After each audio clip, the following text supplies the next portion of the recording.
ટૂંક સમયમાં સરકાર જાહેરાત કરશે। અતિવૃષ્ટિ બાદ પાક નુકસાનની સહાય અંગે કૃષિ પ્રધાનનું નિવેદન। કૃષિ નુકસાનીનો સર્વે અંતિમ તબક્કામાં છે તેવું જણાવ્યું। કેટલાક જિલ્લામાં નુકસાનીનો સર્વે બાકી છે। સર્વે પૂર્ણ થયા બાદ નિયમ મુજબ સહાય ચૂકવવામાં આવશે તેવું રાઘવજી પટેલે કહ્યું।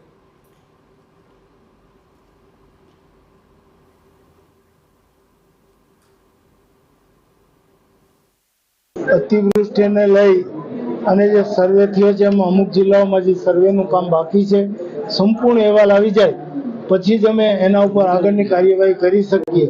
દરમિયાનમાં જુલાઈ મહિનાના એન્ડમાં જે વિસ્તારોમાં અતિવૃષ્ટિ થઈ હતી એનું તો પેકેજ અમે વિધાનસભાની સત્ર વખતે જાહેર કરી દીધું હતું, એટલે આનો પણ હવે ટૂંક સમયમાં ઉકેલ આવશે।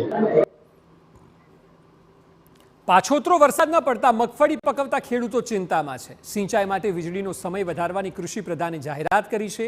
વીજ પુરવઠો 2 કલાક વધારવામાં આવશે। ખેડૂતોને હવેથી મળશે 10 કલાક વીજળી।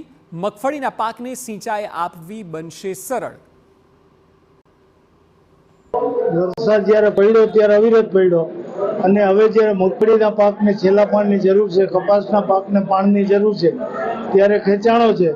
પણ ખેડૂતલક્ષી મુખ્યમંત્રી ભૂપેન્દ્રભાઈ પટેલ સાહેબ અને ઉર્જા મંત્રી શ્રી કનુભાઈ દેસાઈ સાહેબને આ પ્રશ્ને અમે રજૂઆતો કરતા તેણે તાત્કાલિક ખેડૂતોને જે ખેતીકામ માટે 8 કલાકનો વીજ પુરવઠો આપવામાં આવે છે એમાં ખેડૂતોની માંગણી મુજબ 2 કલાકનો વધારો કરી અને અમલ પણ કરી દીધો છે। આમ અત્યારે ખેડૂતોને પિયત માટે 10 કલાક વીજ પુરવઠો આપવા સરકારે તાત્કાલિક ધોરણથી નિર્ણય કરી દીધો છે।